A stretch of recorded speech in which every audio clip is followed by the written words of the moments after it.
2016 hasn't been held out as a good year for businesses, given the gloomy economic outlook and tight labour market. And companies will be watching the upcoming budget statement on Thursday closely to see what support they might be getting to improve productivity. On their part, some sectors are already taking a hard look at their business models, putting into practice doing more with less. Alice Chia has the story in this week's Spotlight.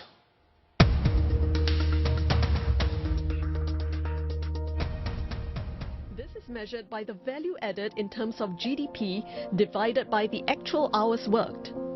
For the period 2009 to 2015, the compound annual growth rate was 2.7, and from 2010 to 2015, it dropped to 1.3. And in 2015, some sectors like accommodation and food services, which includes restaurants, registered a negative 0.2.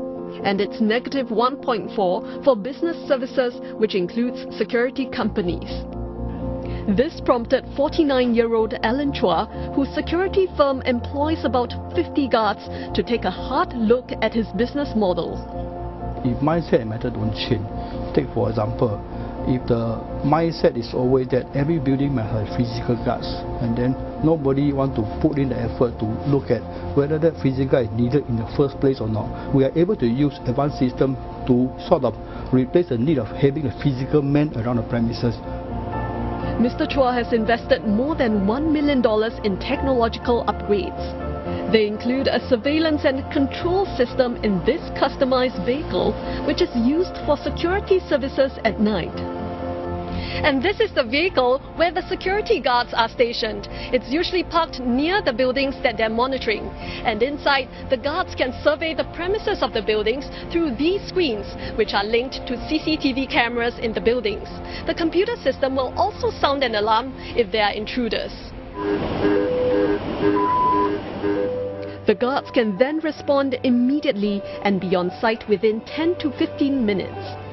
The system is also unique in that it serves a cluster of buildings in the same area, so building owners do not need to hire guards for their individual premises. 90% of the time, the security guard on standby basis, so they are waiting for things to happen at 10:02.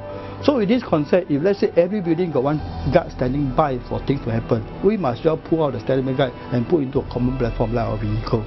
So in this case, one guard is one person is standing by for multiple buildings, and it's like time sharing basis. So that will be more effective. Mr. Chua says he's also prepared if there are simultaneous incidents across many buildings in the same cluster. Although chances of this happening are slim, he has backup teams who can be on site in half an hour. By mid-year, the company will monitor 50 locations from its fleet of specialized vehicles. Such efforts to improve productivity are even more important in light of the slow economic outlook. That's the only way businesses can, labour-intensive business can survive. We need to think of ways, business models that are innovative, that are different. And I think it's not just about the companies doing it, it's the whole ecosystem of that service delivery.